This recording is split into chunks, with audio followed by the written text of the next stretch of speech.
This is Priest and Officer Kuraya out of ISUPK, Connecticut. Yahba Shimya Shabrakata Thumb. Yahweh Shabbat Al Thumb by Shimya Shai. And we're here to talk about brotherhood. Brotherhood is a weapon that will be used against our oppressor. Today we're gonna go into brotherhood. This is the brotherhood class, and we're gonna touch on brotherhood because that's something that's much needed in our community. Brotherhood is something that we lack as a people. Brotherhood is something that other organizations, other religions lack and don't have. It's also something that they don't teach and they don't show. ISUPK under Commanding General Yohana, we deal with brotherhood. We show, we prove everything we do consists of brotherhood. Put your phones on mute, please. Baba Kasha. Brotherhood is much needed in our community because when you look at social media, you can have our oppressors or somebody of another nation beating up our men or women. And a lot of our people, Black, Hispanic, and Native Indians, will choose to record and to make fun of the situation of what's being done to our brothers or sisters out there, as opposed to defending them. Some do, and some would, and some have done, but most of us won't. It's a great majority of us that won't help or won't even stick up for because we've been so conditioned to be separated and to be apart from each other, where brotherhood is something foreign to us and to our people. Now, before I go further into the topic, do anybody got any questions? No, sir. No questions? Okay. Let me get 1 John 4:20. Okay. Let me know when you got it. I have it. You have it? Okay. Let's do this. If a man's 1 John chapter 4 and verse 20, if a man say, I love God and hateth his brother, he is a liar. If a man says, I love the God, which is the powers, and hate his brother, he is a liar. How could you sit there and say you love God and God is, God is love and love is God? Understand that if you could sit there and molest the next man's children, rape and molest and commit adultery and sleep with your brother's woman, when you could sit there and turn a whore into the next man's daughter, when you can sit there and do every possible offense that the Bible tells you not to do to your brother. The Lord said you are a liar in the Christian church, in the Muslim mosque. They're all liars. Because just as fast as they say that whatever chant they do, that hamdulillah, whatever, and fly on that magic carpet, or they up in the church with that pork chop dripping off the side of their bed or whatever, or excuse me, they oily face. with a shiny, clean-shaven face. The Most High said they are liars. Read.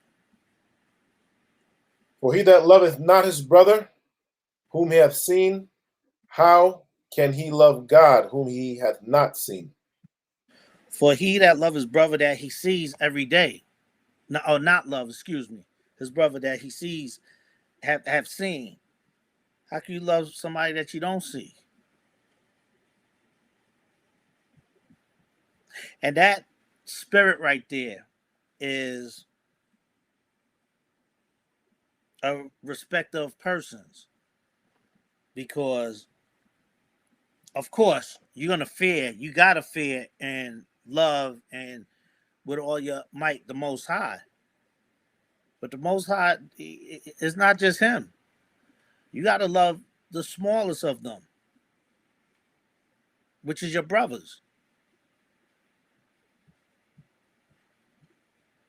You got to love them. How could you love the Most High? No, you have not seen the Most High, but you got all the love for him.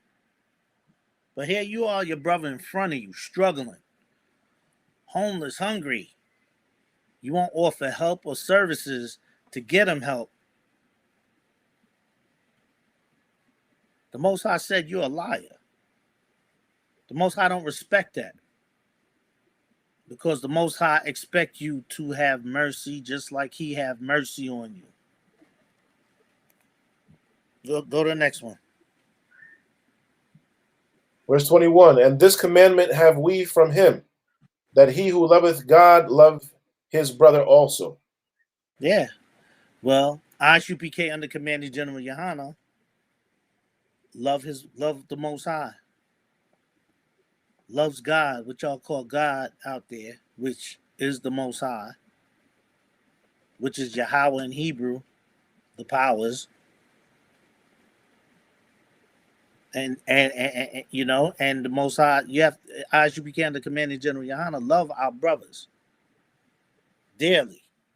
There's brothers like when you come into as you became the Commanding General Yohana, there's brothers that probably would have never in the world ever linked up with or even been cool with. But when you come in here, all that goes out the door. All that worldly stuff and behavior. When you come out here, when you come in here and do this work, all that goes out the door. We come together as one body, one spirit, one mind, and we move as a unit. We don't move. It's not a one man show. When you look into all these other groups out here that say they of God, but then you hear stories of them sleeping with brothers' wives and, you know, doing all kinds of heinous stuff to their brothers and sisters. That's what God is saying. The Most High is saying. You're a liar. If you can't sit there and help your brother that's hungry, that needs a meal to get over for the next day, you're a liar. And then you say, and you preaching and teaching, saying that you love God, you're a liar. And the Most High is telling you this. This is not me. This is all in the scriptures. Okay, drop that. Let me get Matthew's 25 and 40. Let me know when you got it. Any questions in the room? Well, sir. All right. The mic don't work for any the sisters? That kept crashing, so they had to watch it through Facebook. Okay, no sweat. No sweat. Okay, Book of Matthew, chapter 25 and verse 40. I have it when you're ready. yeah, go ahead.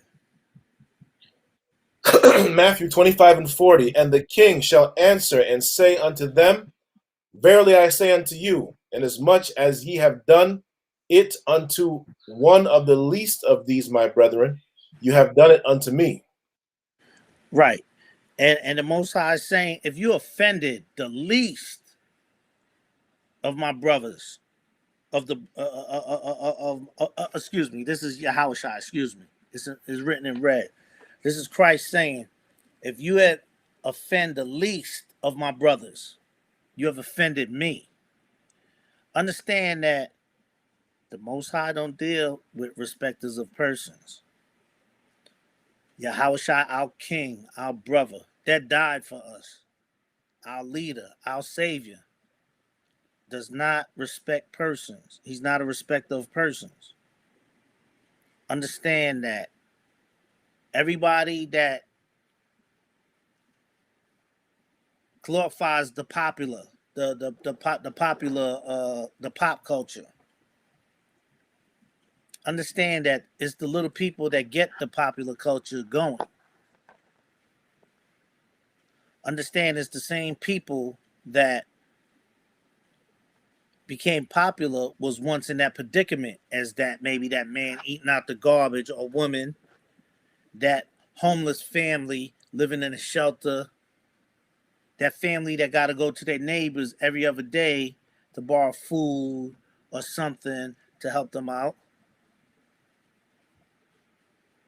A lot of times when we elevate and get to a certain financial status or financial position in our life where we're doing a lot better than before, we tend to forget our grassroots. We tend to forget where we came from. A lot of us. We tend to forget that we once, in some point in our life, have struggled financially, where we had to wear hand-me-downs, where we had mismatched dishes. We was drinking, eating cereal out of butter bowls, and so forth. Our cups was glass jelly jar, glass jars from the jelly or the peanut butter. You know, we tend to forget that. And then when we look at somebody that was in our position years ago, a lot of us tend to turn our back on that and don't want to look at that. But you can't do that though. Because you got to understand that brotherhood is a weapon.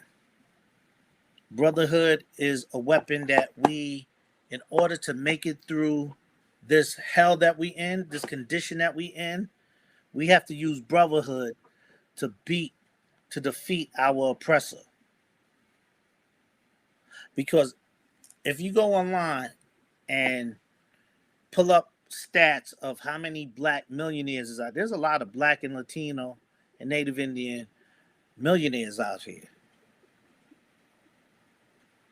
There's also a lot of black, Hispanic, and Native Indian homeless brothers and sisters out here, old and young. We got to come together. I'm talking about the rich and the poor. We can't look down on each other. We can't look at the next man or woman struggling and say, I'm better than them. Because you're not. You're not. Financially, you are. But to be honest with you, they're better than you. Because the Lord have humbled them. Obviously, you have not humbled yourself, especially if you've been in that position. And it makes it that much worse because you experienced that. So you know what that felt like. So understand that you knowing what it felt like should have you have more compassion for that brother or sister that's struggling. But a lot of us tend to lose that. A lot of us tend to lose that and forget that. And we can't. We got to be mindful and stay grounded. That's why when we go through trials and tribulations, sometimes the Lord would take things from us for a period of time. Then you may get it back sooner. Some may get it back later. But a lot of times you got to say to yourself, is this a test?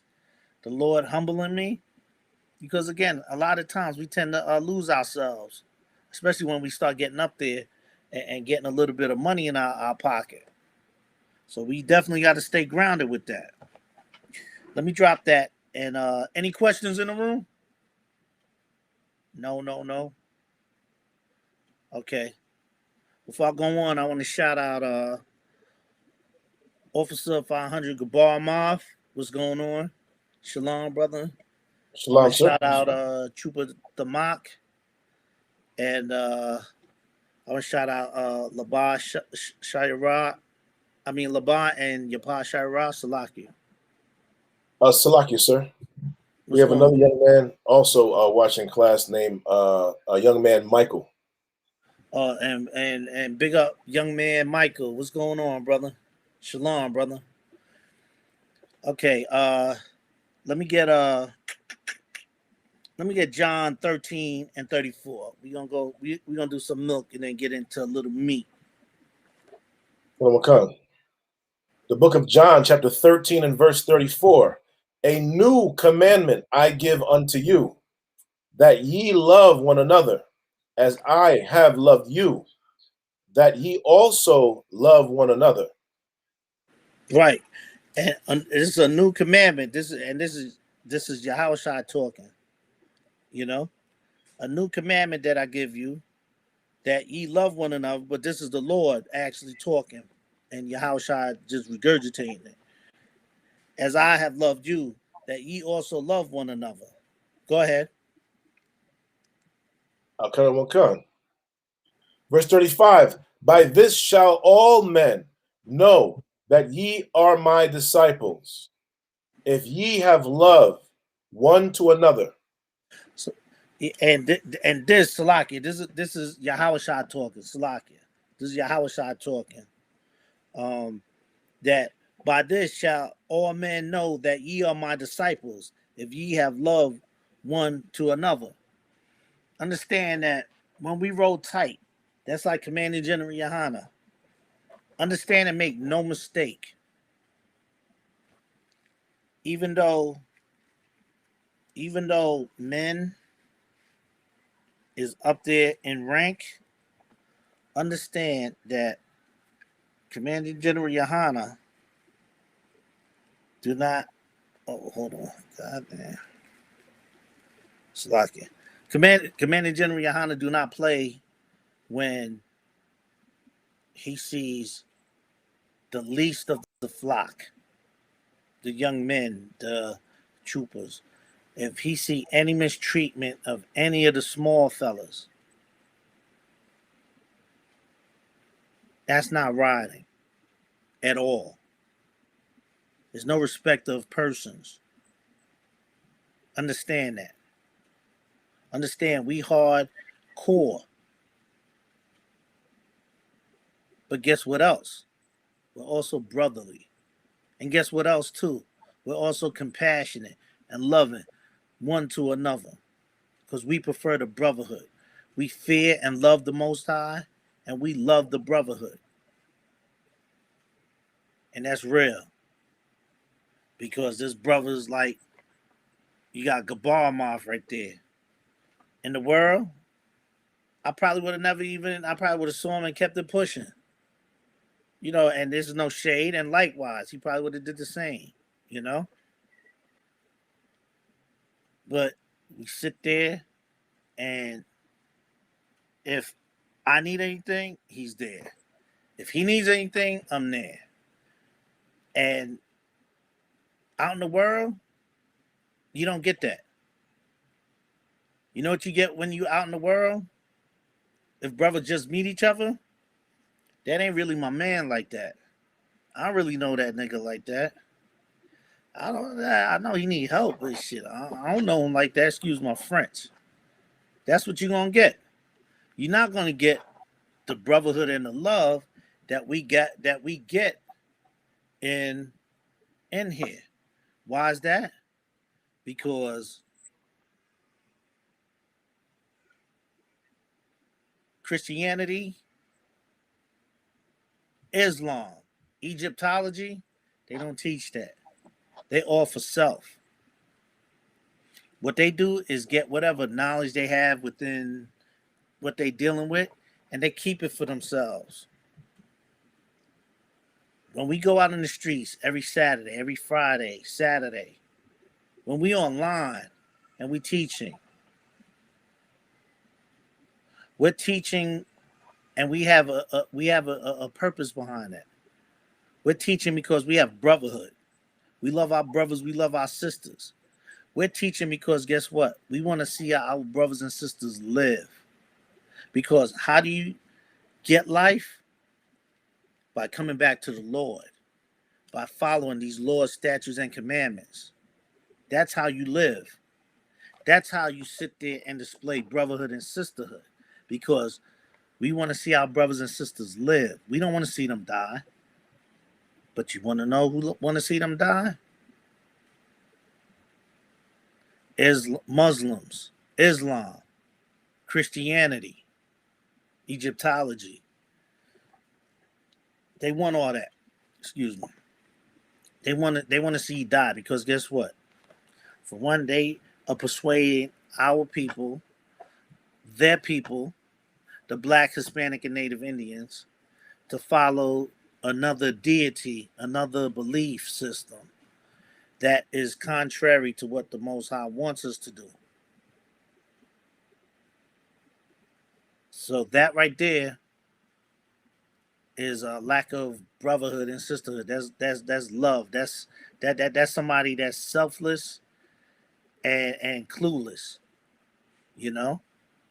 And to be honest with you, a lot of them just don't know because of how they was raised, because of whoever brought that nonsense to them, and it trickled down, a domino effect. But understand that when we out here, when you see these priests and prophets out here doing what we doing, it's for a purpose. It's for the love of our brothers and sisters. Okay, you could drop that. Let me get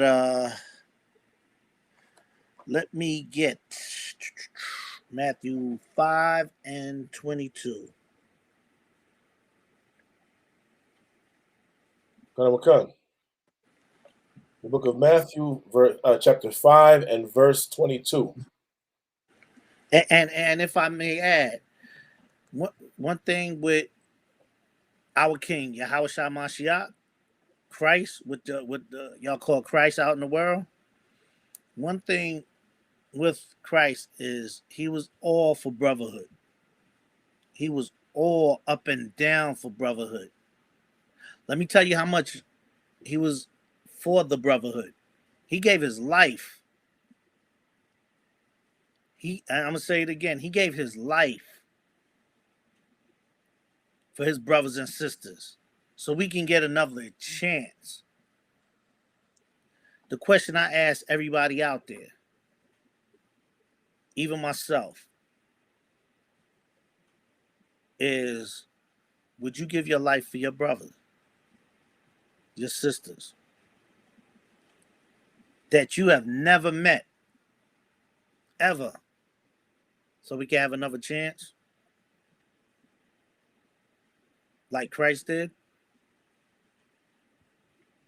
You know what you're going to get from the men in the ISUPK, including Commander General Yohana? Everybody from the generals down? Yes. Because we're willing to die for this truth. Christ died for us. All of us, whom he haven't even met. He died because of that much love for his people. We have to be on that level or better as far as love for our people. Christianity don't have that love. Islam don't have that love. Egyptology don't have that love. That's the love we have to have. We're willing to die for this truth. Die for your brothers and sisters out there.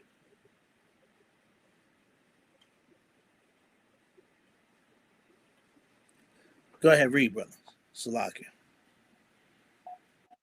General Khan, Matthew 5 and 22. But I say unto you, that whosoever is angry with his brother without a cause shall be in danger of the judgment. Yeah, Salakia. So whosoever is angry with his brother without a cause shall be in danger of judgment. Understand that that's a serious, heavy zone, a demon that you have on you. If you could just stand there and say, I don't, excuse my French, I don't like that nigga. I don't like women, I don't like that bitch, for no reason. Just, and, you ask them, oh, wow, what happened? What they do? Nah, nothing. I just don't like them. Go ahead. Kanawakan. And whosoever shall say to his brother, Rakah, shall be in danger of the council. Go ahead. But whosoever shall say, Thou fool, shall be in danger of hellfire. Understand that if you sit there and you belittle your brother, belittle your sister, if you sit there and think that you can sit there and look down on your brother, call him a fool because they may not know something, they may lack, First of all, ain't nobody above nobody.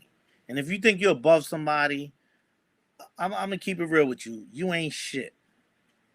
If you think you're above some homeless person eating out of a garbage can, and because you're driving in an expensive car, your bank account is filled, do you not realize the Most High, just like He gave it to you, can take it from you? That stuff don't mean nothing to Him. This is why you need to be careful, especially when you're on top and you're doing better than your brother or your sister.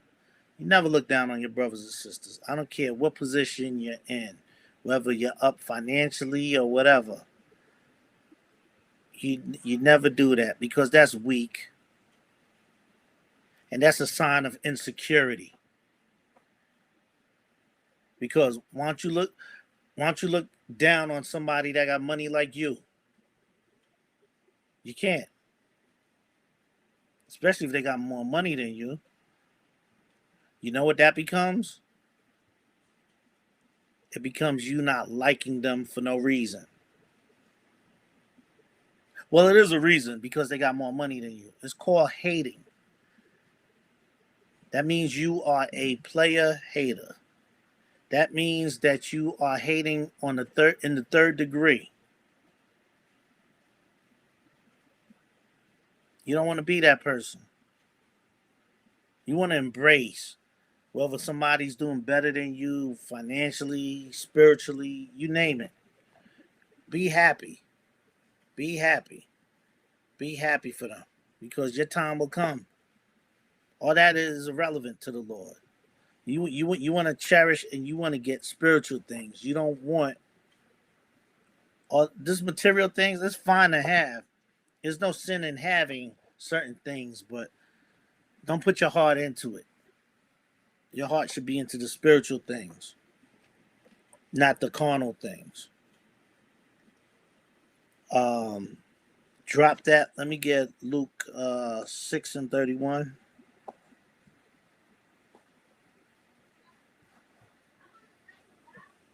Kanawakan. The book of Luke, chapter 6, and verse 31. And as ye would that men should do to you, do ye also to them likewise.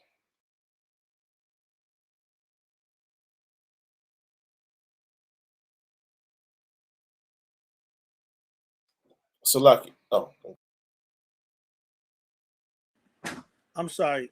Can you read that again? Kanawakan. Luke chapter 6 and verse 31. As ye would that men should do to you, do ye also to them likewise. Go to 32. Kanawakan. For if ye love them which love you, what thank have ye? For sinners also love those that love them. Right. So you basically, all right. Basically, 31. It says, "And ye And as ye would that men shall do. As a matter of fact, read 30. Salaki. Verse 30, Luke chapter 6 and 30. Give to every man that asketh of thee, and of him that taketh away thy goods, ask them not again. All right. Give to every man that ask of thee, and of him that taketh away thy goods, ask them not again. Meaning, if somebody don't need something and they just taking it, and you could give it to somebody else, don't ask them again. You know, I know we all in the world.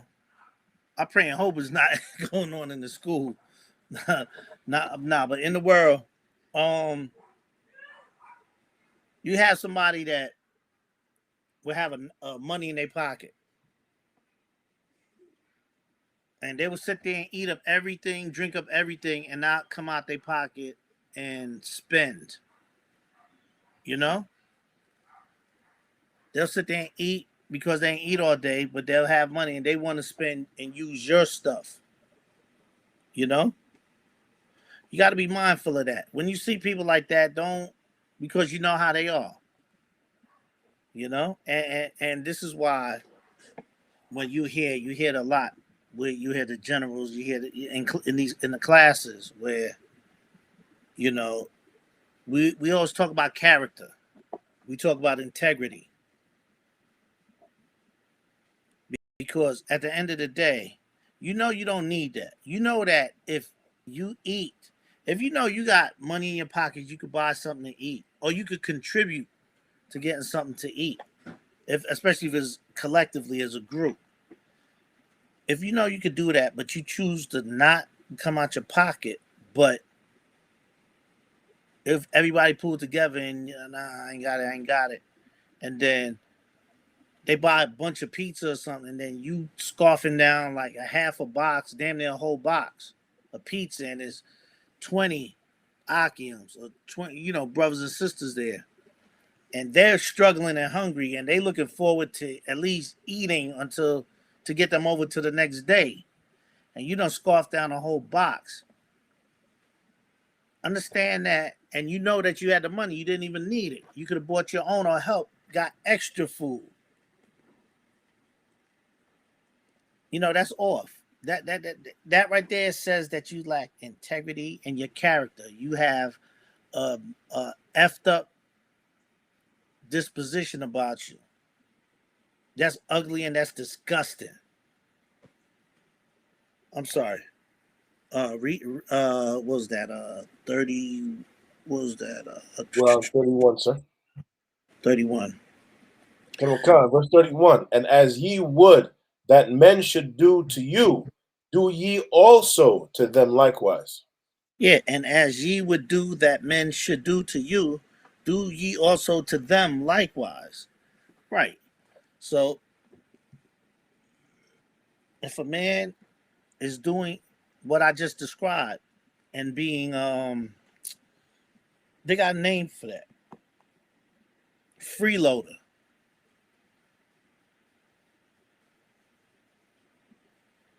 Now you don't go freeload, but you sit there and you fall back from that brother. You don't, you know, you definitely don't do that. You don't freeload, but you turn around and you would say, all right, I see how this brother is working. It's not that you're not going to do for him, but you're going to watch him and be mindful. So if you get that box of, you know, if it's the same scenario and the brother's about to do it, you got to really monitor and be like, nah, I could give you a slice or two, but you're not eating a whole box. You know, you're going to be on him because you want to make sure everybody else eat and the same thing don't happen. Now drop that. Let me get John 15 and 12. Any questions in the room? La, sir.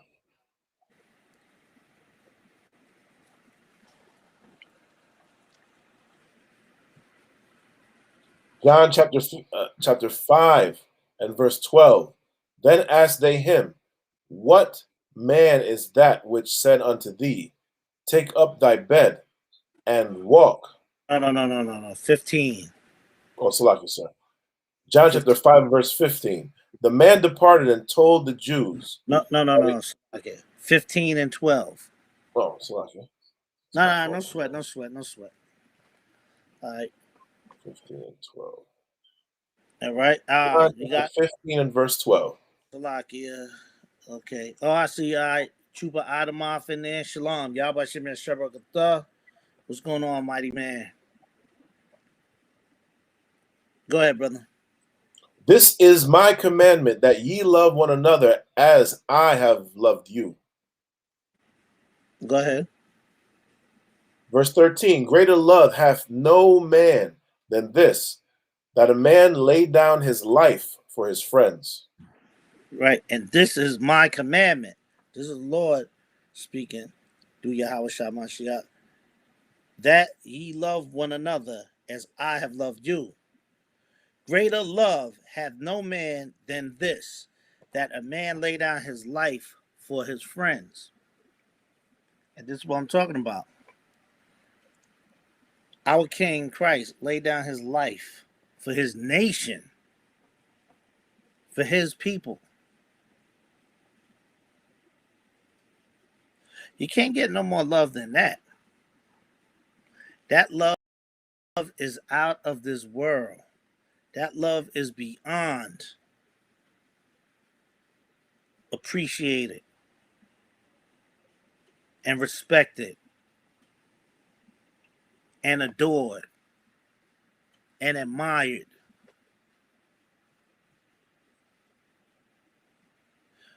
You have to have that much love for your brothers that you would lay your life. You would take a bullet. You would take a beating. You would take whatever it takes to make sure your brother is good. This is the love, the brotherhood we have to have for one another. If you're out there and you feeling the ways about your brother, there's ways in the Bible here that tells you how to deal with that. You go to him and him alone. There's ways around that. You got to go to him and him alone. Understand that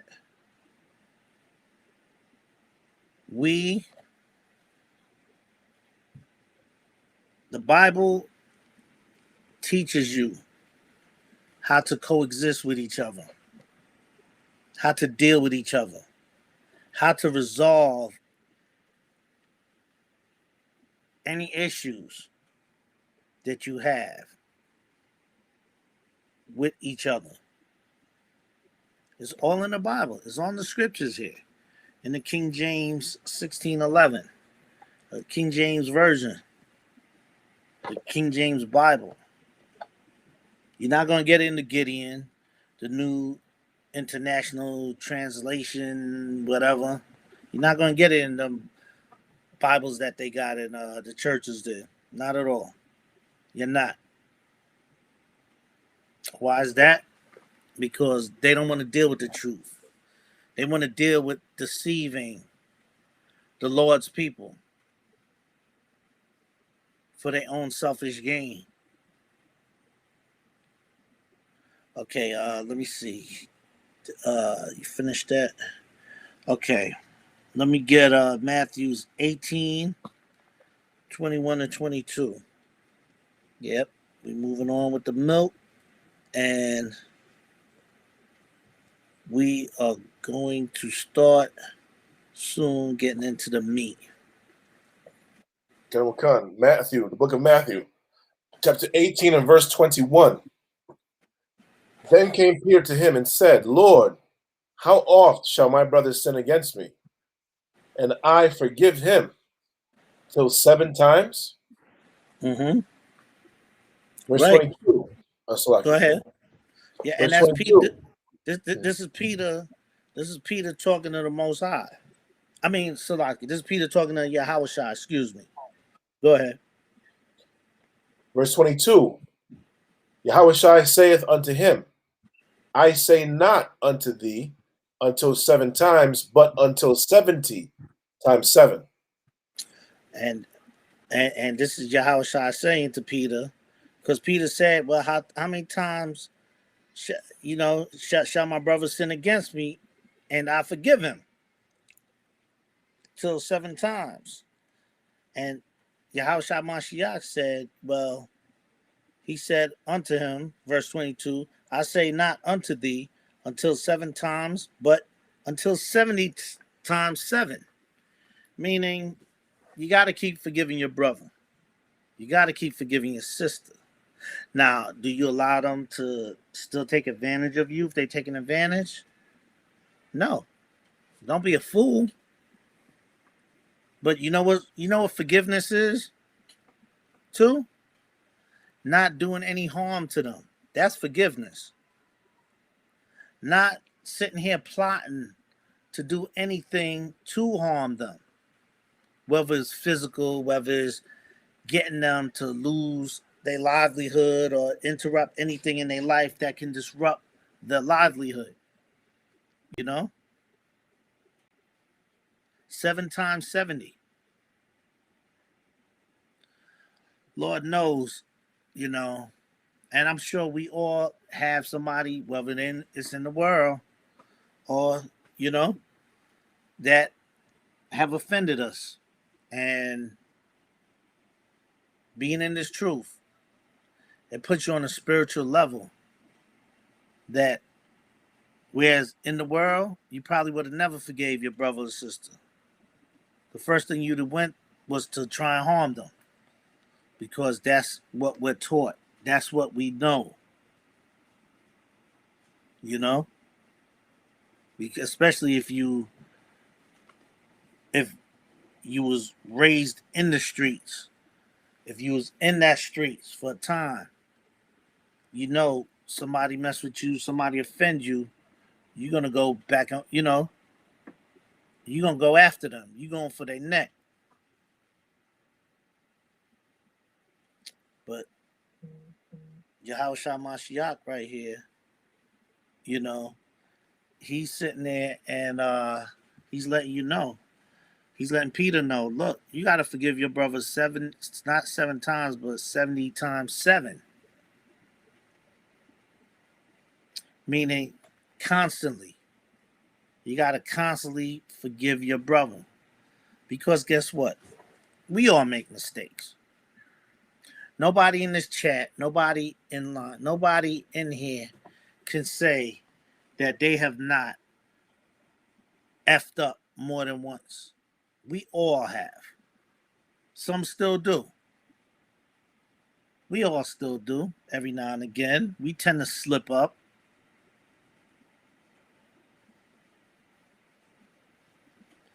But the thing is, when we slip up, and this is something, a sidebar for a second, this is something that we have to start doing too, because a lot of us, when we mess up, a lot of us want who's ever checking us or reprimanding us on our fuck ups, excuse my French, to have mercy on us. But when somebody offends you, a lot of us quick to badger them and don't show no mercy.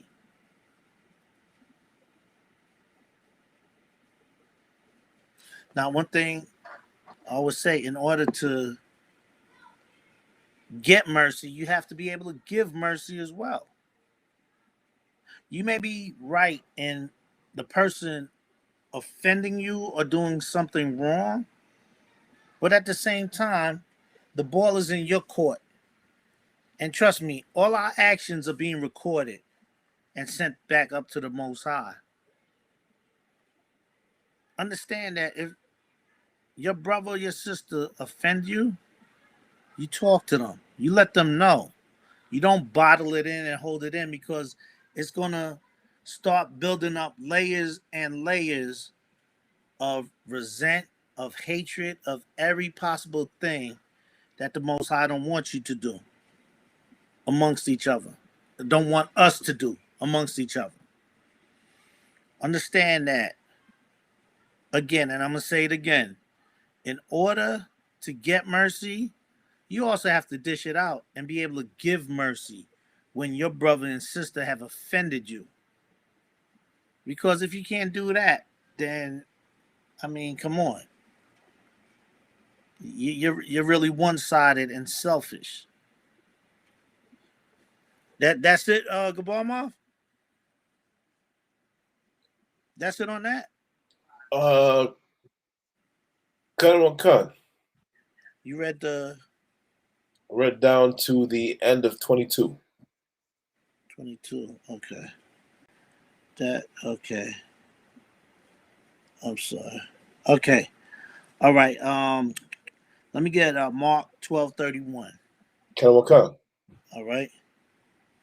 So like you had one. Mark 12 and 31. 12 and 31. Colonel Khan. Right.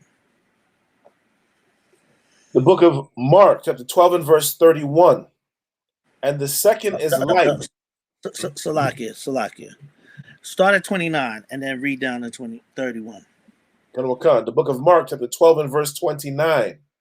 And Yahushua answered him, the first of all the commandments is, Hear, O Israel, the Lord our God is one Lord. There you go. And this is Yahushua. He was talking and he said, the first of all commandments is, Hear, O Israel, the Lord, the Most High, our powers is one Lord. So that scripture right there, sidebar, can also be used to cut the Old Testament to people that think that when they say that Christ, the Trinity and Christ is God and so forth. This is Yahushua saying that the Most High Power is one Lord. That right there is showing two. But go ahead. I'm sorry. Read 30. What's up, brother? Go ahead. Salaki, sir. Also, it can be used to cut somebody saying that God is for everyone, because it's saying specifically that its audience is Israel. Yes, that too. Yes, good point, brother. Good point. You What know, is it? yeah, definitely. You know, um, go ahead. Read 30. Verse 30, and thou shalt love the Lord thy God with all thy heart, With and some with some of his heart. all thy heart, Go ahead. and with all thy soul, and with all thy mind, and with all thy strength. This is the first commandment. This is the first commandment, and thou shalt love the Most High thy powers with all, not some, but all thy heart, and with all thy soul, and with all thy mind, and with all thy strength. This is the first commandment. So if you're black, Hispanic, or Native Indian, why are we in the Muslim mosque? Why are we in the Christian churches? Why are we wherever Egyptology do their Egyptology? Why are we in those places? Why are we there worshiping those other deities? When scriptures clearly tell you that the Most High is a jealous power, a jealous God. There's a commandment with love him with all thy strength, thy mind, thy soul. You got to put everything into loving the Most High. And how do you love the Most High? By coming back to him and following these laws, statutes, and commandments that are given. Right. It's not hard. It's not grievous at all. The scriptures tell you that. It ain't no different than you driving in the car. When you driving in the car and you see a red light, you got to stop, right? When the light turns green, you go. When you sit there and a pedestrian is walking, you got to stop. When you sitting there and you see, you know, somebody that, have money. You're not gonna rob them. You're not gonna. It's just that easy. It's just that easy to follow these laws, statutes, and commandments. But you know what prevent a lot of us, and I'm gonna sidebar for a second. You know what prevent a lot of us from following the laws, statutes, and commandments? It's our lust, our flesh, the lust for the flesh, the lust to smoke weed, to sniff coke, to sleep with whores, to be a homosexual, to be a child molester, a rapist, a murderer, a drug dealer. It's that flesh, that lust of the flesh that prevents us from following these laws, statutes, and commandments that the Lord wants us to follow. And understand that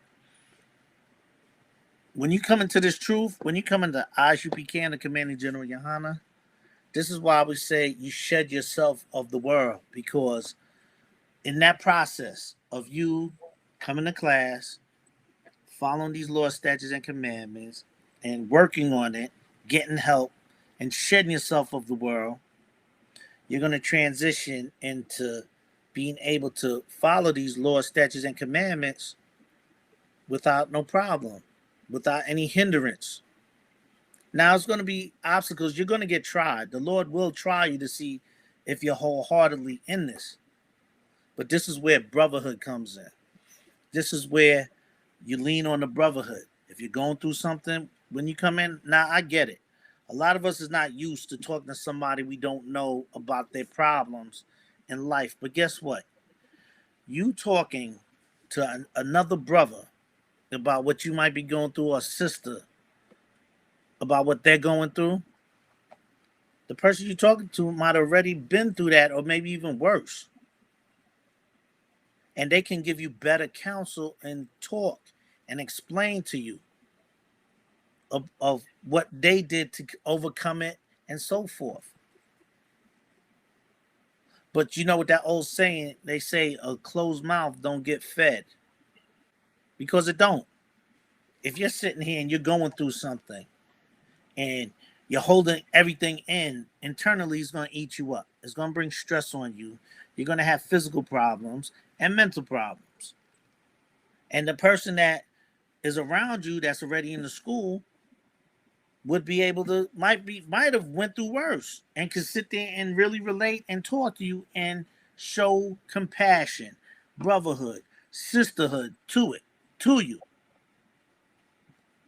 But this is where shedding yourself of the world comes in, doing your 90 days, getting your name, and being embraced by your brothers and sisters out here. Go ahead, brother. Good ball off. You got your hand up. Colonel Custer, I just want to lend an example of that. Go ahead. Yesterday I was driving and I went to Dunkin' Donuts, and the young lady was helping Mm-hmm. me. And the first young lady that was helping me, she got reprimanded because some of the coffee vats overflowed. So this other young lady came over and she took my money and stuff. This young lady, her forearms she had keloid skin. She had cuts and markings all up and down her skin. Okay, Mm-hmm. because she was cutting herself because of whatever she was going through. So Right. so and I know what that means. So I asked her. I said, "Are you done with that, young lady?" And she said, "Oh yeah. I learned to talk my stuff out now." So that lends to what you're saying. Keeping all that Right. stuff in, is why a lot of these young people harm themselves physically because they don't want to get it out and talk it out. Right. And this truth is heavy because that's what we do. You know what I'm saying? We God. lean on each other. God. And that's so, and that, what you bring out is so heavy, and that's true, because it's like even teenagers, like, one thing I always tell my kids, right, is when they in school, right? Mhm. Now, teenagers, we once was all teenagers at some point in our life, right? A lot of times teenagers, they feel because the parents is telling them to do things, do things. They want to go to their friends and tell the whole world, oh, poor me, woe me. It's a pity party all day. Pity party. We all been guilty of that at some point. And we'll sit there and, oh, my parents, I can't stand my parents complaining. How many times I had to tell my kids, you in school, I said, what you got to understand is me and your mother have built a foundation. It's a structure. It's a father, mother, and children household, a foundation, right? I said, when you go to school, you look at your friends and you say, and I guarantee you, a lot of them, you don't even know if they have a mother or father because they won't speak on it. They won't mention nothing relating to that, whether it's going on vacation, doing things. They won't. Because what you will find is a lot of your peers in school is either living in a group home, living with their grandparents, or living with somebody that's abusing them, raping them. They catching hell. School, coming to school is probably damn near a sanctuary where they're gonna get a decent meal. Where you know, if they go by the lost and found, they might take like clothes because they need clothes and take it, You don't know what your peers is going through.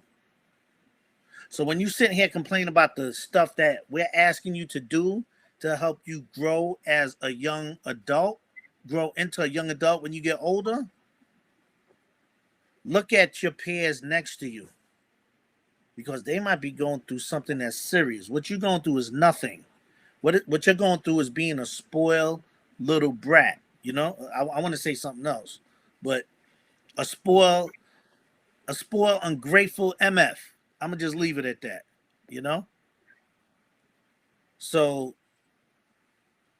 I say this to say that I don't know what it is in Connecticut. I don't know if New York City is doing that.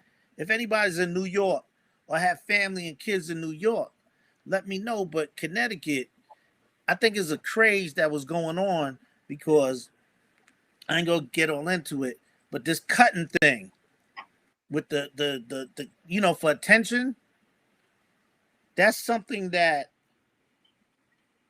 I see down here all through Connecticut is going.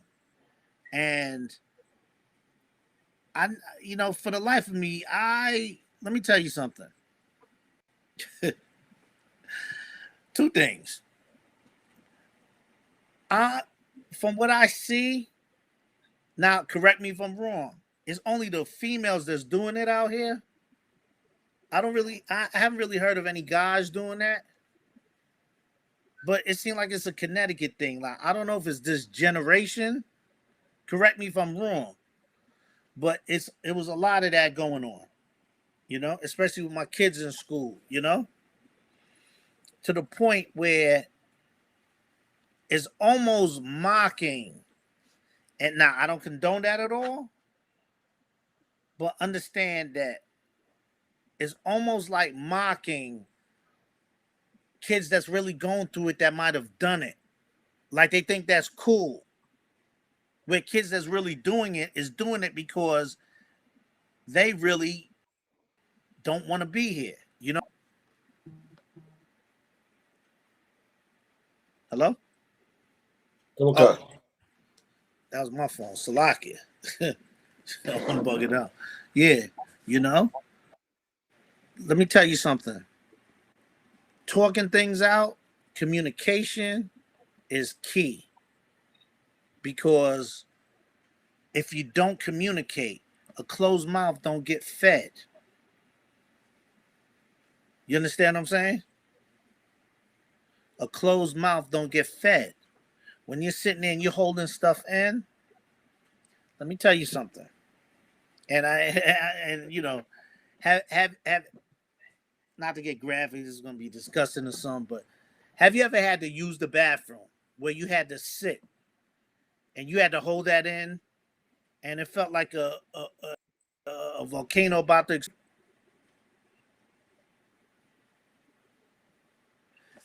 That's the same thing. Holding whatever issues you have, build up, build up, build up. After a while, you have to let that out. And a lot of times when you let it out,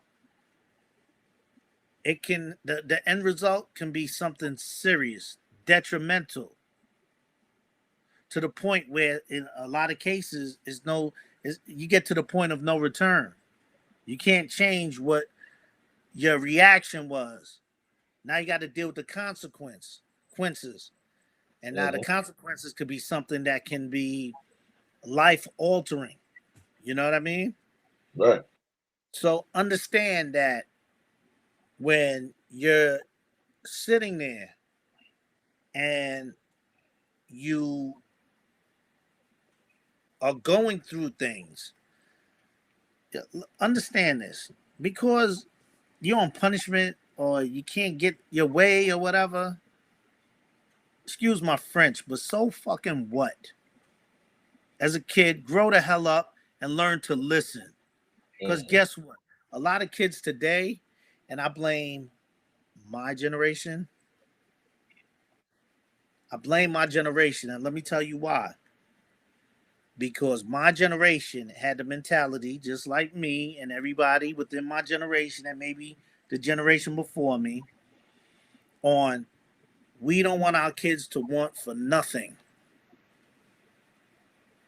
So what did we do? We bust our chops to make sure our kids did not want for nothing. But guess what happens? You start raising a bunch of kids that are selfish, that are inconsiderate, and ungrateful.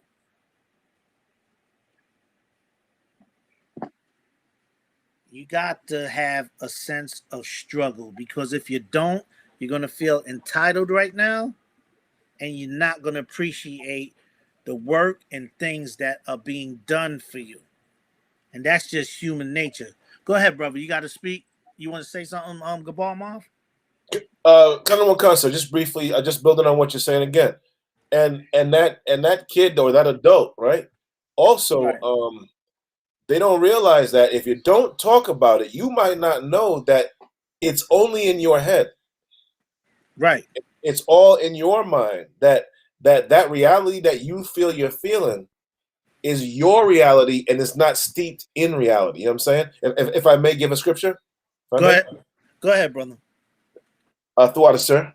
Jeremiah 17 and 9 and 10. The heart is deceitful. The heart is the mind in the Bible. The heart is deceitful above all things and desperately wicked. Who can know it? Mm-hmm. Yeah. That right there speaks volumes, because that young lady, after I said, "Are you done?" She said, "Yeah." Now I talk out my problems. Another thing she said was, a lot of what I thought was going on wasn't even real. She said that. And I said, well, I'm glad that you've learned to not bottle it in and talk about it so that you can get someone else's opinion. Because you're Right. you're biased. You know what I'm saying? You only know what you know. Right. And and like you're saying, these kids are so caught up in their heads and their TV shows, which is a half an hour to have a problem and a solution, and their movies and their radio and their songs, and it's not real. A Right. lot of it is not real, you know? No, no, no, and you're right, because with these songs even being put out, or these shows not being real, to me, if I was somebody that was going through those things Mm, and really needing help and might have did that but learned, and to me I feel like you're making a mockery of people like me that was really in this situation. right, To me, I don't hear no outrage in that. There should be an outrage on people making a mockery of people that are suicidal, people that are really, or that have died, even the family members, because it's not a game. right, This is serious. It's not a game. It's serious. And this is another thing I tell people. You sit there and you do that, right? Now this goes back to me saying they selfish. Because who else is going to be affected if they die? They family and loved ones. They friends. And all for what? Because you want a pity party? Because you want people to feel sorry for you? So I guess we all should be cutting ourselves and, and walking around. And nobody do that. Nobody do that. I'm not telling you to do that. Let's get that clear. But understand that this is why I say this generation is selfish and inconsiderate and ungrateful. Because I guarantee you, if you look at that girl that you mentioned at what was that Dunkin' Donuts, you said? Colonel Cancer. Okay. She probably got living in a nice home with her parents. She probably got a 2-parent household. And her parents busting they behind and doing what they gotta do. But because she don't get her way, or it's not even her parents. It might be a guy that she like or was dealing with that's not dealing with her no more. So they want them to feel sorry for them. The guy feel sorry for them. So that's their way of, I guess, of trying to get them back. Memo to all you youngins out there. That's asinine, stupid, and lame. Colonel Khan. And Salaki, sir, if I may. Go ahead, brother. What made it worse is that she had keloid skin. That made it worse. So forever, Oh, you forever. saying she got them welts? Those Yeah. the keloids, right. Okay. Keloids, and they were raised up about quarter of an inch off his skin, Right. and she had at least 50 on each arm. Good At night. least 50. She was cutting All over, Good all over, and you can tell that it covered all of her arms, the tops of her hands, underneath here, everywhere. Right. So now she's gonna have a reminder of when she was weak-minded, the rest of her life. So Because you that say, skin don't heal. Salaki, if I may. So you saying both her arms, she looked like a Klingon warrior from Star Trek? She looked like an African. Khan. She Good. looked like an African warrior that got marked because she looked like Killmonger. You sure she wasn't a Hamite? She was not a Hamite, sir. You sure? She was Judah. Khan. She was Judah. Right. No, but they're serious. And in all fairness, though, and not making light of this sister situation or whatever, because it could have been fatal. She could have hit her artery or something, and it could have been a lot worse than her being there talking to Gabarmov. Right. Could have been a lot worse. You might have never ever met her. Right. Khan. But damn, what was I gonna say? Damn. I'm sorry, just bear me 1 second. Okay. Okay. Did we finish this? If I could read 10, sir, in Jeremiah 17:10. Go ahead, brother. It says, I, the Lord, search the heart. I try the reins, even to give every man according to his ways and according to the fruit of his doings. You know what I'm saying? A lot of our people don't realize, that the Lord is testing you. And all you have to do is pass the test. Don't throw your hands up and say, I can't do this. Don't say this is too hard for me. Right. Say I'm gonna beat this. You know what I'm saying? I love God and I'm gonna beat this. And if she, like you said before, if she was thinking, how is me doing this gonna affect my mother, my father, my cousins, my friends?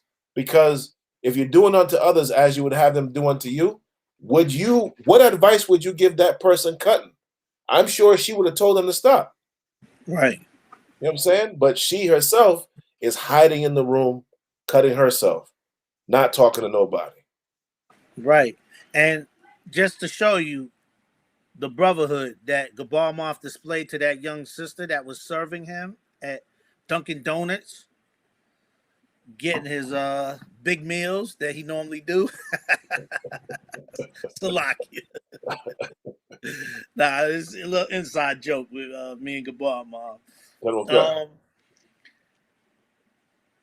you know, a regular brother out in the world would have never said nothing. But when they saw that young sister, might have talked about it. Damn, look at her arms, That wouldn't have said nothing to the sister.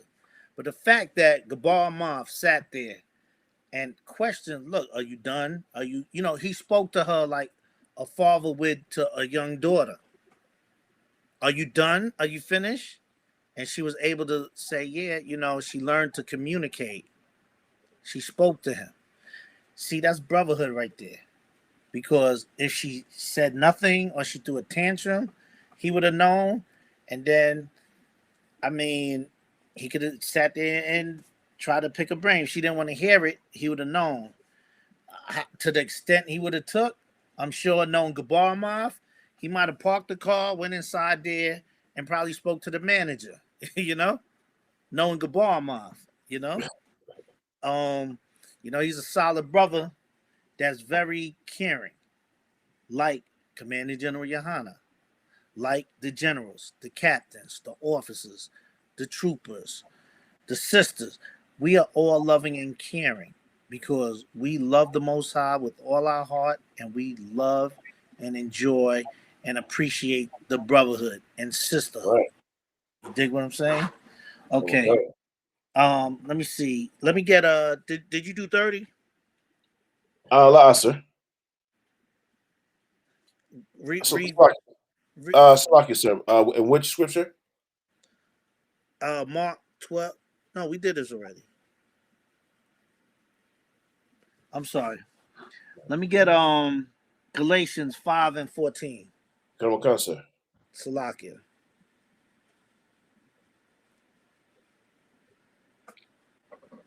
But you see with the brother Gabarmov, right? And we're talking about that sister. We got to understand that we have to look out. We have to bring our communities back. We have to look out because, and I'm gonna sidebar for a second before we get into this scriptures, you know, because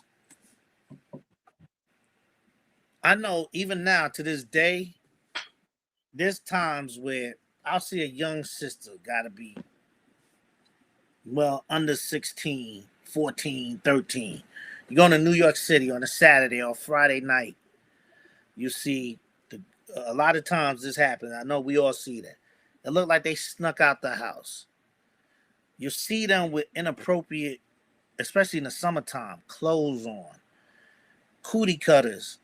I forget what they call them. I don't know what they call them now, but I'm showing my age now. But cootie cutters that's way up there that you can see everything if they bend over to tie their shoe or, you know, lipstick. You could tell that they are being little fast asses, excuse my French.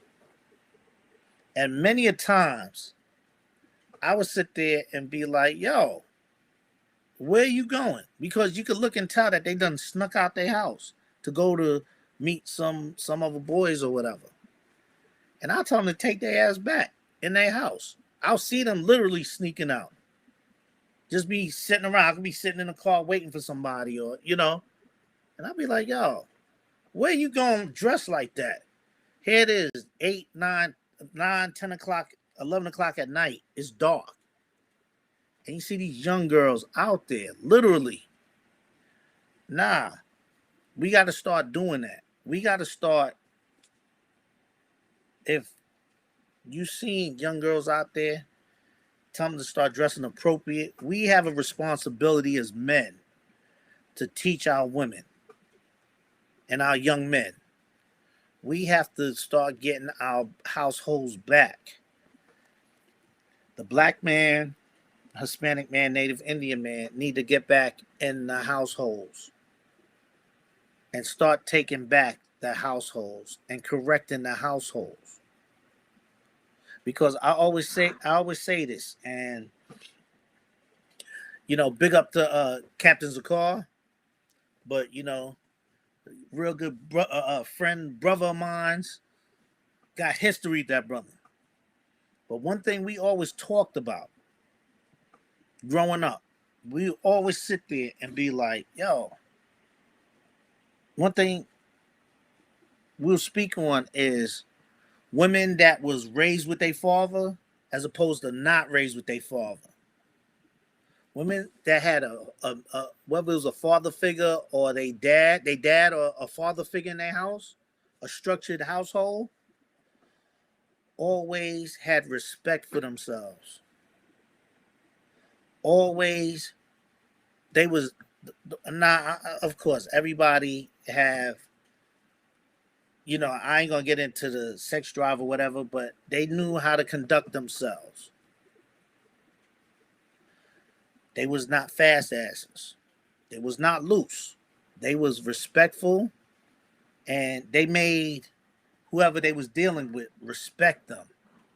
And when I say made, is they didn't give off that I'm a fast girl and you could just come over 3 in the morning and we're gonna sleep with each other vibe. It was no, here it is. They had respect for themselves, you know, as opposed to women that was raised by a single mother. And I'm not saying all single mothers, but I'm talking about this type of single mother that would allow their daughters to be out, having the boys up in the house, having whoever they dealing with up in the house, even going as far as sleeping in the room and bed with them.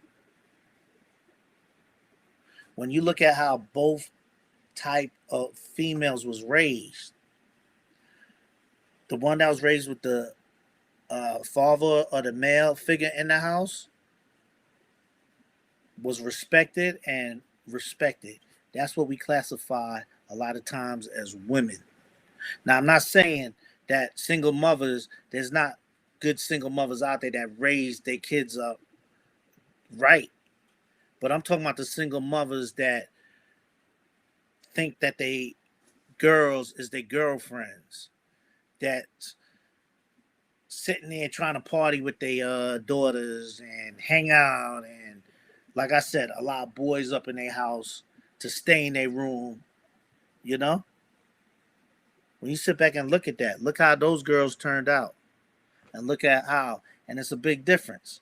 And we always spoke on that because understand that back in the days when our parents was young parents, it was a structured household. It was structured. Nowadays, because of our oppressor putting all these agencies in that a lot of our women utilize because they're mad that the man is not with them, gets them out the house. So now these kids are raised up. These women, now they got to work and take on that load of maintaining the house. So some of them don't care. They'll sacrifice their kids' development and learning and character because they done ran the man out the house. They allowed child support to run them out the house, welfare to run them out the house, and so forth. And the court systems, the criminal courts as well. Why? Because they want to act up because the man done moved on. Most of the times that's the case. All right. I'm sorry. I rambled on. I got a bad habit of that. You got that scripture, brother?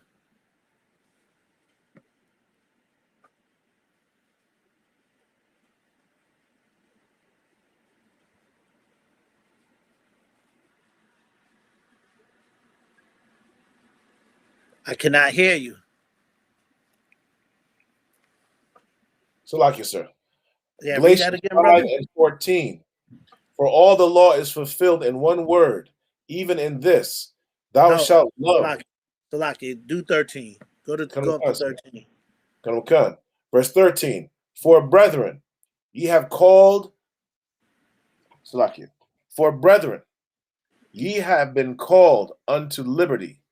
Only use not liberty for an occasion to the flesh, but by love serve one another. Go ahead, 14. For all the law is fulfilled in one word, even in this, thou shalt love thy neighbor as thyself. And that's pretty that scripture right there is pretty clear cut. Love thy neighbor as thyself, because you and that goes with anything. You want to be treated this way, treat people the way you want to be treated. You want to be loved and respected, then you got to love and respect your neighbor. Why? Because at the end of the day, it's not because I said it. Because you leave it up to man, it'll come off. It'll come off crazy. Hold on. Okay. Hold on 1 second. Slakia. Yeah. Salaki, could y'all see me? Okay. Put a 1 up there if y'all could see me.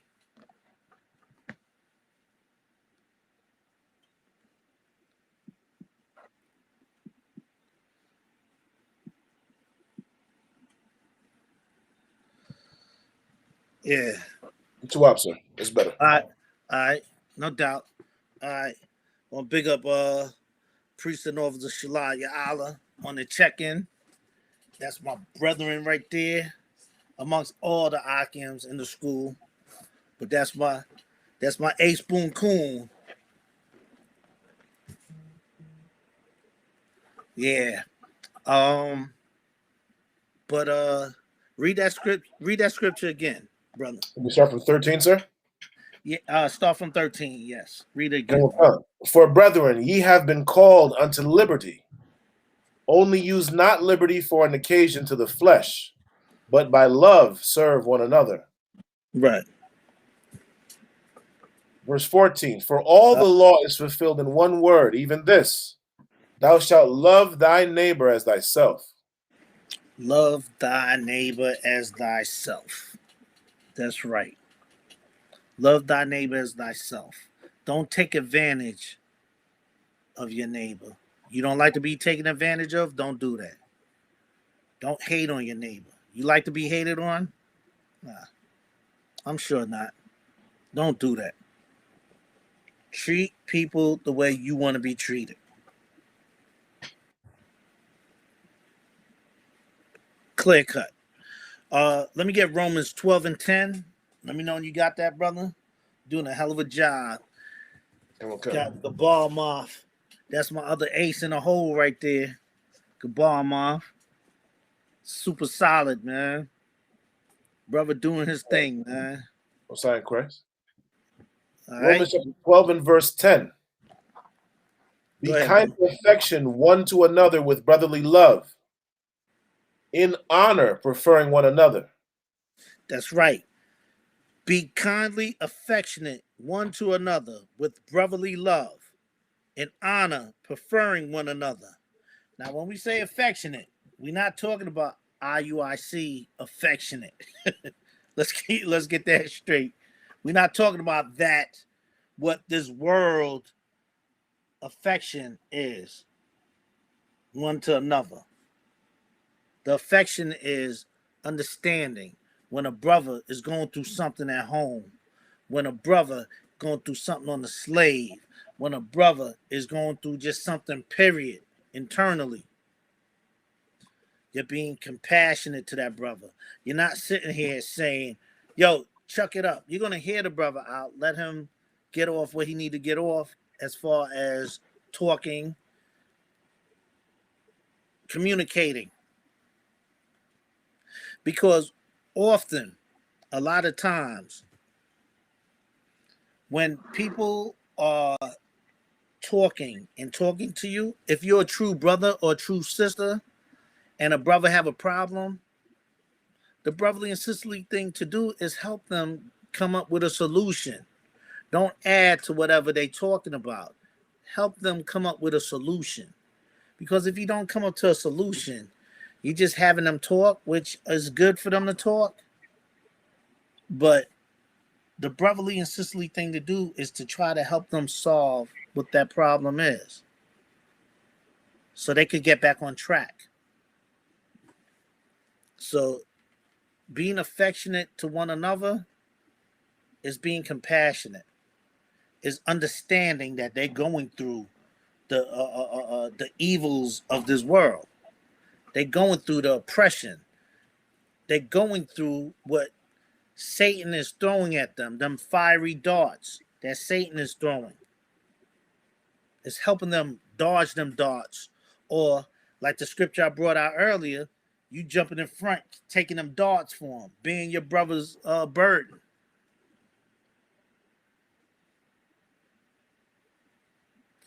The men in ISUPK under commanding General Yohana, we do that. We bear each other's burdens because the Lord tells us to do that. Because we prefer our brothers. We honor one another. We love the brotherhood. We cherish the brotherhood.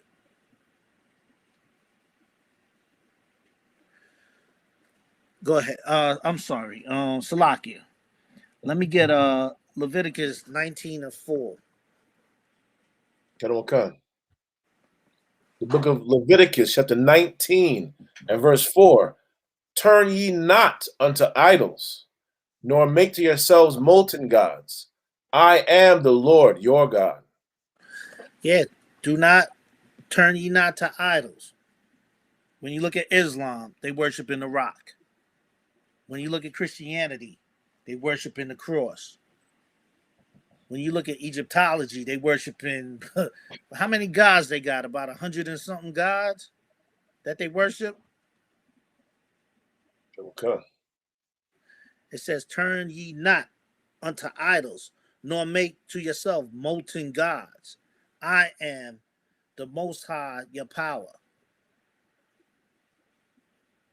Understand that these laws, statutes, and commandments is not for any Chinese, Japanese, East Indians, Africans, so-called Caucasian man. These law, statutes, and commandments is for the Black, Hispanic, and Native Indians. Salakia, hold on. Shalom, Yahweh Shem Yasharakatha. Okay, we got Trooper Paratazar in the house, YO in the house. And Shalom, Yahweh Shem Yasharakatha, Officer Shalaya Allah in the house. Shouted you out earlier. Yo, big ups to them. We got YO in the house. You know about that spanking sidebar that YO gave the Harlem the other day at the verses, but we ain't gonna get into that. But yeah, so the Most High, he don't want you worshiping no idols. He don't want you no golden calves, nothing. Because it's like any other father. You have kids and you see them running to another man calling them daddy. I don't think you're gonna appreciate it. Because if you don't care and you don't mind, then you just that's a deadbeat father right there, you know.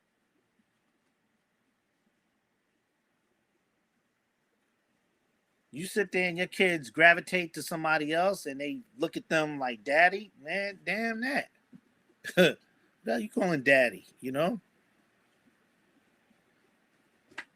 How you think the Lord feel about us when we sitting here thinking that a meteorite or a cross, a wooden cross, Caesar Borgia or cobblestone is going to sit there and take the place of him that gave life, that created all things, even those things.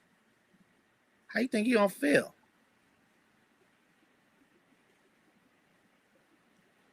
He is the Lord your power, the Most High your power. Respect the Most High. Pay reverence to the man that created you. Pay reverence to the man that died for you. That is your king, your brother.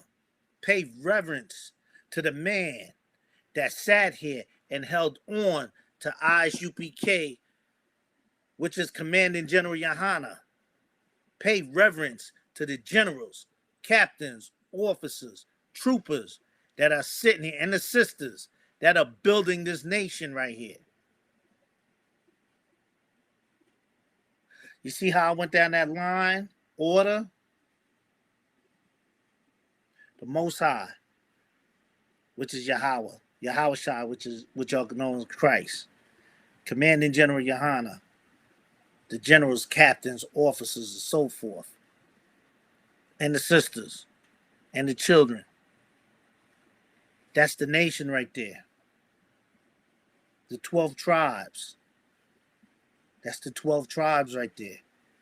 Within the Black, Hispanic, Native Indians, going from the tribe of Judah all the way down to the tribe of Issachar. We have to start coming back to the Most High. We have to start loving the Lord.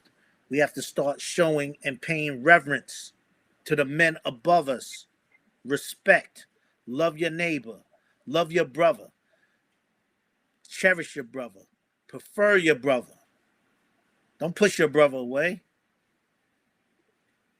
Do not. I understand we all deal with issues or whatever. You got to talk to your brothers. You got to have respect. And not just for the men above you, but the men that you are over, that you are put over to lead.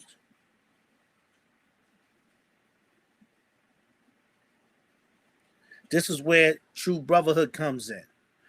You're not going to get it anywhere else but in ISUPK under Commanding General Yohana. And why we say that is because you put it to the test. You mess up, you get corrected, and you move on. I'm sure we all have been in that position. Lord knows I've messed up. And I've been corrected. I've been checked. And life goes on. But that's true brotherhood. That's true sisterhood. You don't sit there and hold grudges.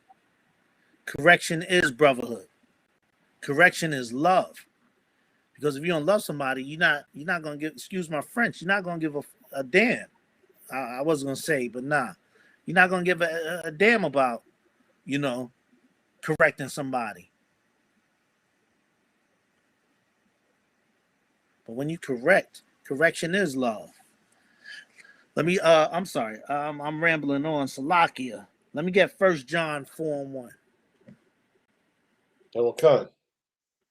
The book of 1 John, chapter 4 and verse 1. Beloved, believe not every spirit, but try the spirits, whether they are of God, of the power, Salakia, because many false prophets are gone out into the world. Read that again. Beloved, believe not every spirit. Beloved, believe not every spirit. Hold on a second. Salakia. Believe not every spirit. Don't believe every spirit that come to you. Don't believe I need help, because a spiritual man is going to see and cut through a demon. When you're in tune with the Most High puts the spirit on you to see that demon. As any man, any brother, any sister that's in this school, that's in this truth, the Lord will put a spirit on you to see through that demon. So the Most High is saying, believe not every spirit, go. But try the spirits, whether they are of the powers. And try every spirit, whether they are of the powers, because this is where you have to decide if this is of the Most High or if this is of Satan, go. Because many false prophets are gone out into the world. Because many false prophets have gone out into the world. false prophets. You got all these other splinter groups, IUIC, GMS. You got what else? The Candy Canes. You got I'm not even anybody other than ISUPK and the Commanding General Yohana are false prophets because they teach another doctrine. They're teaching something else that is contrary to these scriptures right here. They're teaching things that goes against the scriptures, and they have people following behind them, false prophets that are out in the world. They're in the world. They are what we call Christian lights. They know they're Israelites, but they want that Christianity with them because they want to be able to celebrate birthdays, celebrate Christmas, celebrate everything that Esau holiday allows. Is that it? Slaki, so you want to read verse 2? Yeah. Khan, verse 2. Hereby know ye the spirit of the powers. Every spirit that confesseth that Yahushua Mashiach is come in the flesh is of the powers. And understand that ye the spirit of the powers, every spirit that confesseth that Yahushua Mashiach is come is in the flesh is of the powers. So when we say that we're in the spirit is because the Lord has put the spirit on us to do the things. Like, for instance, I'll give you an example. Like,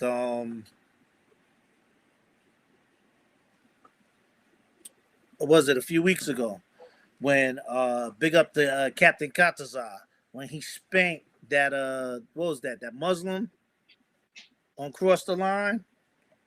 He sat there, the Lord was with him. He obliterated through the spirit of the Most High that brother to the point where his man was sitting here shaking his head. He probably ain't even talking to him to this day. Captain Katazab cut him so bad, you know? But the Lord was definitely with him like any other time. Captain Tazariak and all the other brothers and sisters and the generals, captains, officers, troopers. The Lord is with us because we follow these laws, statutes, and commandments. Because we are wholeheartedly in this truth. Let me drop that. Let me get Matthew's 18 and 15. Khan. The book of Matthew, chapter 18 and verse 15. Moreover, if thy brother shall trespass against thee, go and tell him his fault between thee and him alone. Go ahead.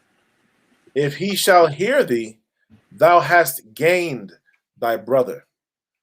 Right. Now, this is what I was telling you earlier about the scriptures is these scriptures tell you how to coexist with each other.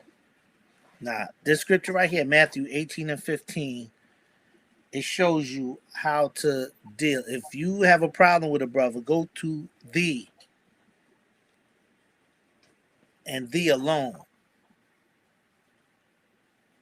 Don't call up and go to another brother, another sister, go to him. If I have a problem with him, go to him. If a brother have a problem with me, come to me.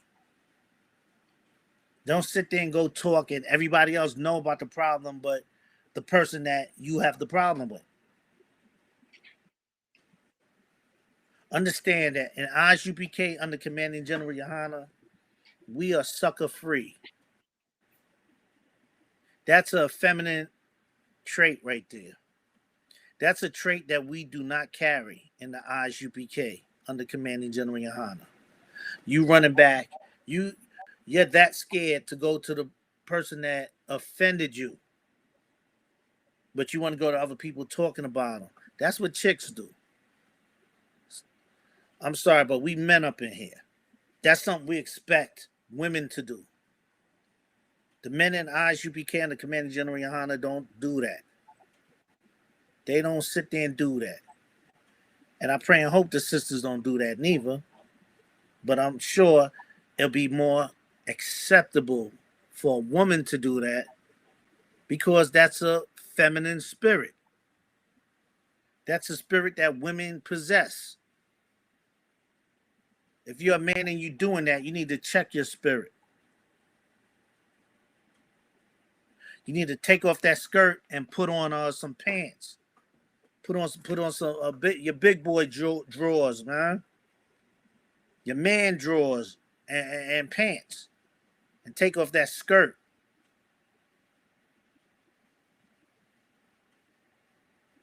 Understand that we have laws, we have principles that we live on. This Bible here is our culture. This is our way of living. This is the book that will give us the book of life for blacks, Hispanic, and Native Indians. This is the book that will save us once we come back to the Lord, shed ourselves of the world, and start following these laws, statutes, and commandments. Go read 16. Khan, verse 16. But if he will not hear thee, then take with thee one or two more, that in the mouth of 2 or 3 witnesses every word may be established. Okay. And understand that if the brother don't want to hear you, it's telling you again. You bring you bring witnesses with you, because now you have witnesses to say, all right, you did come to him, you did address it, and now you have witnesses. Read 17. Khan, and if he shall neglect to hear them, tell it unto the church. But if he neglect to hear the church, let him be unto thee as an heathen man and a publican. So you sit there, now you got to bring him to council. Now you sitting up in council, you don't want to hear it. Now you got to cast him off. If he don't want to hear the council and he's rejecting and he's being rebellious, you got to cast him off as a heathen, as a publican, like the scriptures tell you. See, it's rules on dealing with your brothers and sisters like that. And this applies to the women too. You have an issue, deal with it. There's something General Muhammad always says. He always says, don't run from the problem, run towards it. Meaning, deal with the situation. Don't hide and duck and dodge, because the problem's still going to be there. You run towards it, you address the issue. Because if you don't address the issue, you're a coward. Understand, ISUPK, one of our many hardcore slogans is ISUPK, no cowards. We are no cowards here. Understand that. We are no cowards up in here. Please believe that. All right. Let me get Ecclesiasticus 6 and 7. Khan. The book of Ecclesiasticus, chapter 6 and verse 7. If thou wouldest get a friend, prove him first, and be not hasty to credit him. Right. If thou get a friend, prove him first. You got to prove a friendship. You don't just meet somebody and be like, oh, this is my boy. He has to prove himself worthy of being your friend. Don't be so quick to be like, oh, that brother's this, that brother's that. You don't know. You got to feel people out, because people have a way of pretending to be like a certain way when they're not. Read. Verse 8, for some man is a friend for his own occasion, and will not abide in the day of thy trouble. Yeah, for some men is a friend for his own occasion, and will not abide in the day of thy trouble. Now, I'll give you an example. True story. Can't make this up, but this applies to that scripture. Had out in the world, I had this cat I thought was my man. Now I got a few years history with him, but I was sitting there and I was going through issues with my ex. We in court. Now he knew the history of what what I was going through. I ain't gonna get it all into specifics, but when it came time for me, because it was a situation, I needed him to go to the police to help, so they could, you know, deal with the situation. This dude that knew my situation, that I thought was my man, I asked him to be there for me. And the brother flat out told me he can't do that because that's your baby mom's. Not knowing that this monster was putting me through what she was putting me through. And he never even met her a day in his life. I said, see right there, that cat was a coward and he was a stone cold sucker. And guess what else? To this day, I don't mess with that brother. Why?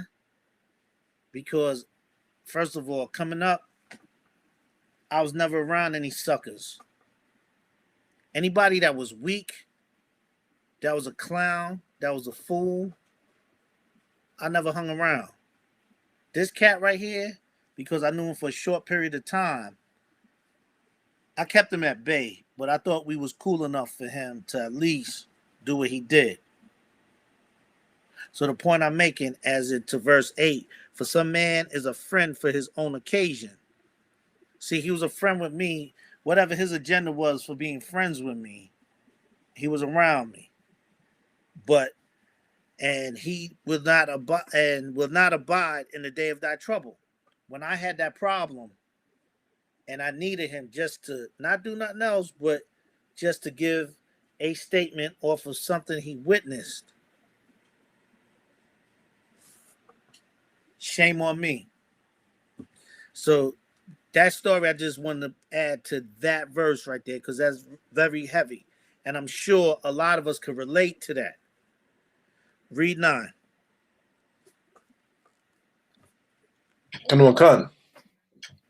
And there is a friend who, being turned to enmity, Salakia, and strife, will discover thy reproach. And there's a friend who's being turned to enmity and strife will discover thy reproach. Read 10.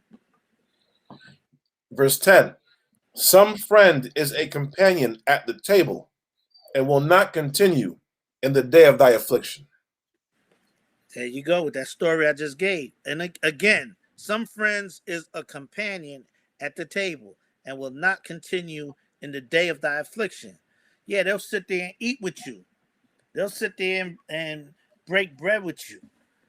But when you need them, when you're going through what you're going through, and they're not there, that's what the scripture is talking about. You know, that's what the scripture is talking about. You know, damn, I have it at the tip of my tongue, but there's a verse that the brother Shalaya Allah always he always kicked at the locks kick. I think it was Sheik Loops, where it was something to the effect of, yeah, I know you longer. I know you longer than him, but I like the things that dude is doing more than you.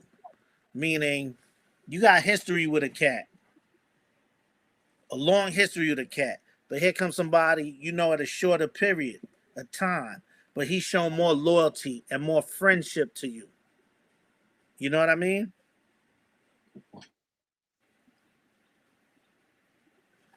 Understand that when you're not there, how you test somebody's friendship is not when you're on top. It's not when you're on top. In some cases, it is, and I'm gonna explain that. When you're in your low state, everybody's humble. The test for you is when you make it up there and you're in a better position than most, if not all. How you deal and treat people when you're up there. Now, in some cases now, you get some people now. They want to be cool with you when you up there. But when you hit rock bottom, how are they going to deal with you when you hit your low state? If you got brothers and sisters rocking with you when you're on top and when you're on the bottom and ain't nothing changed, that's somebody that's genuine. That means they like you for you. They don't like you for nothing else. I'm sorry, Salakia. Salakia. What's up, brother? If I may read 11. Yeah, hold on one second, brother. Okay. Yeah. Yeah, go ahead. Read 11. But in thy prosperity he will be as thyself, and will be bold over thy servants. Right. But in thy prosperity he will be as thyself, and will be bold over thy servants. There you go. Read 12.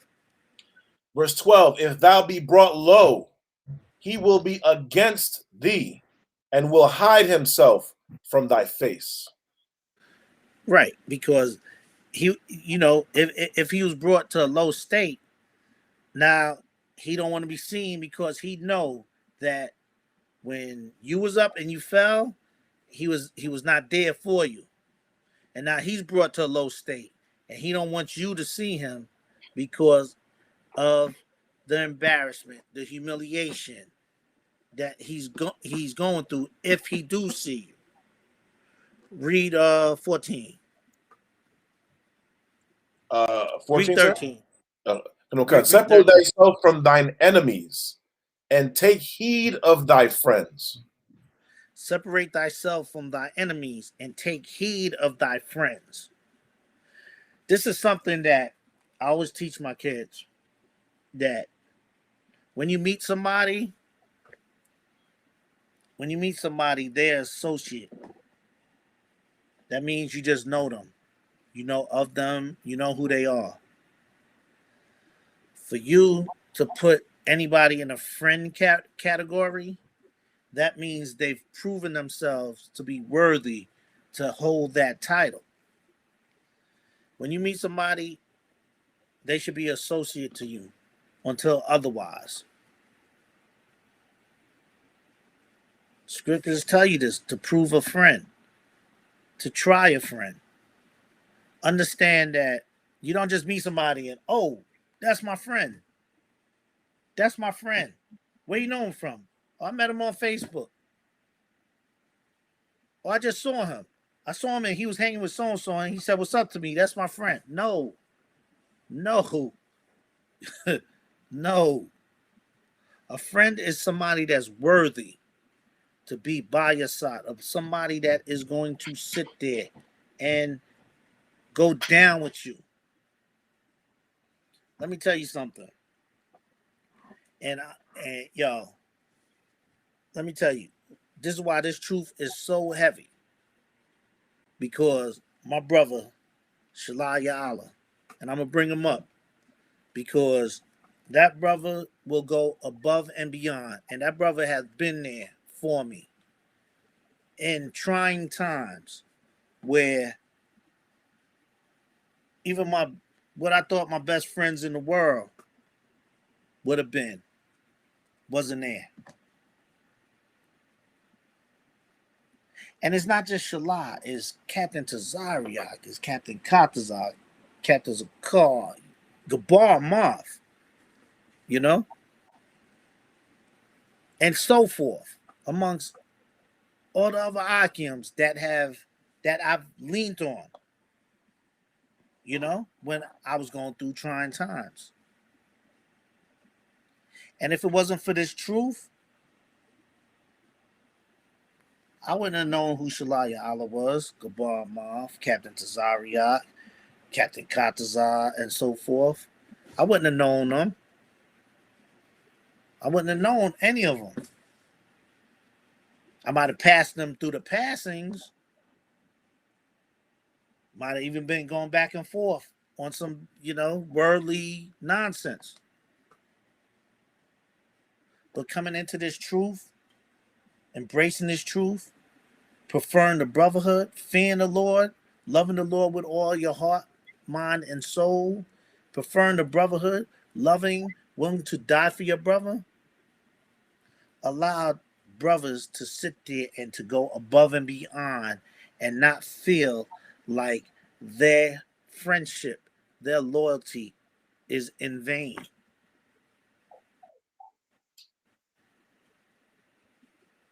That's why this truth is so heavy. And this truth is beautiful. ISUPK under Commanding General Yohana is no other. Let me see. You read 14? Read 14. Go ahead. A faithful friend is a strong defense, and he that hath found such an one hath found a treasure. A faithful friend is a strong defense, and he that hath found such and one hath found a treasure. A faithful friend, one that will go above and beyond. Let me tell you something. This brotherhood is real. This brotherhood is serious. This brotherhood, let me tell you, I know I must have said brotherhood a million times in this class, but I'm going to say it because this class is on brotherhood. And, you know, brotherhood is a weapon and it is real. Because what we got to do, we got to lean on each other. We all we got. Because once you take on the burden of Christ, Yahweh Shah Mashiach, the whole world comes against you, your loved ones, your family, friends, parents, siblings, kids, you name it, your job, you name it. We all have experienced it. We all we got. We have to learn to lean on each other. And this is where we got to put pride to the side and prefer the brotherhood. Love the Most High with all our heart and love the brotherhood. Prefer the brotherhood. Because you know what you're not going to get?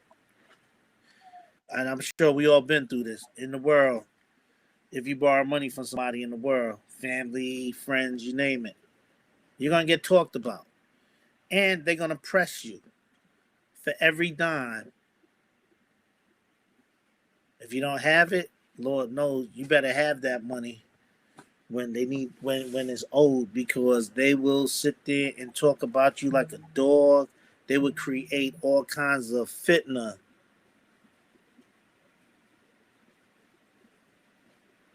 Why? Because they in the world. Because Christianity, Islam, Egyptology teach them to be selfish, selfless, selfish, inconsiderate, unappreciative, amongst other things. Okay, let me see. Let me get Ecclesiasticus 28:1. Okay. The book of Ecclesiasticus, chapter 28 and verse 1.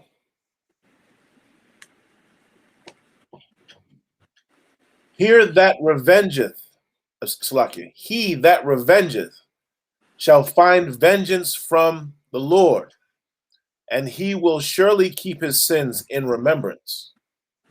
Go to read to. Verse 2. Forgive thy neighbor the hurt that he hath done unto thee. So shall thy sins also be forgiven when thou prayest. Forgive thy neighbor the hurt that he had done unto thee, so that so shall thy sins also be forgiven when thou prayest. You remember when I say in order to get mercy, you got to give mercy. You got to forgive.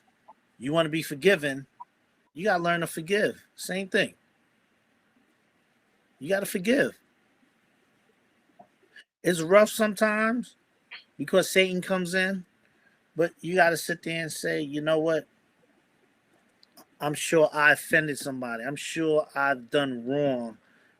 And a lot of times it could be by mistake. And people are forgiven. You gotta learn we gotta learn to start doing that too, because at the end of the day, you know, we all want to be we will all want mercy on us. But a lot of us don't know how to give mercy back. A lot of us just want people to forgive us and then don't forgive nobody else. It don't work like that. We got to get on that level and start forgiving one another, getting back to communities, getting back to where we can sit there. You step on somebody's shoes or you throw drinks, you drop drinks on it or, you do things. You got to learn to forgive your brothers and sisters because at the end of the day, the Most High tells us to do it and you should want to do it.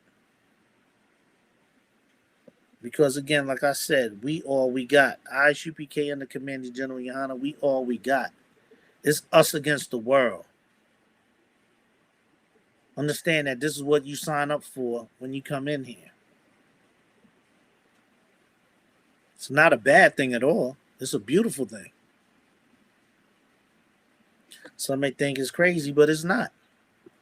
It's really not. Because we produce men and women out here. We don't produce niggas and bitches, excuse my French. We produce men and women out here. And we raise our kids up to be young men and young women. Righteous young men and young women. I'm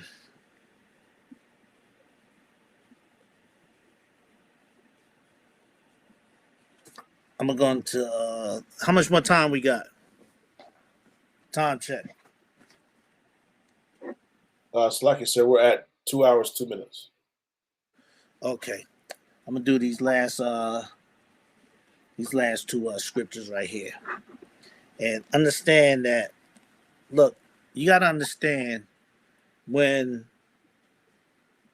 we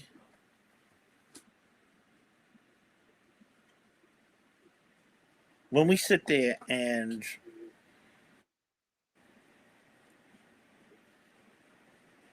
get on some high and mighty trip, whether it's being in authority, being in a position of power, being in a position financially, whatever it is, being in a position over somebody.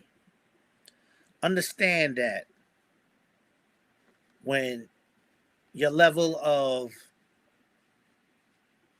power goes up, the more it goes up, the more humble you have to get yourself. Like your arrogance and your arrogance don't go up with your power. You're supposed to be more humble.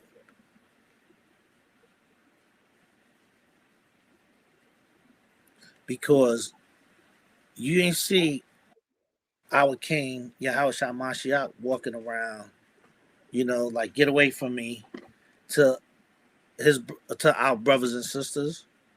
He embraced everybody, within the 12 tribes, He sat there and embraced and had love. Now he's the son of the Most High, right? The Most High chose him. He's our leader, our king. But he was humble as ever, and he dealt. And when I say humble, I don't mean soft at all. Because the scriptures tell you he was austere. He was stern, firm, but loving, compassionate, and brotherly. So understand that when we sit there and think that the little bit of power that we have, the little bit of authority, whether it's financial, spiritual, you name it, understand that who the hell are we if you don't see our king doing that, Christ, our brother that died for us. You don't see Commander General Yohana doing that, the generals, the captains, the officers.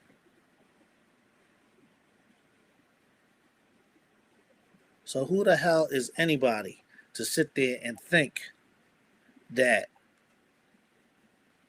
we could roll around and look down on any one of us that is struggling, that is poor, that is broke, that is on drugs, that is mentally ill? We have to be there for each other. Because understand that brotherhood is a weapon that will be used on our oppressor. That's my time, Israel. I'm Priest and Officer Kwaraya Allah out of ISUPK, Connecticut. Excuse me. Shalom. Yahweh Hashem Yahshabarakathum. Yahweh Shema Alathum Bashim Yahshai. That's my time. Shalom. Shalom.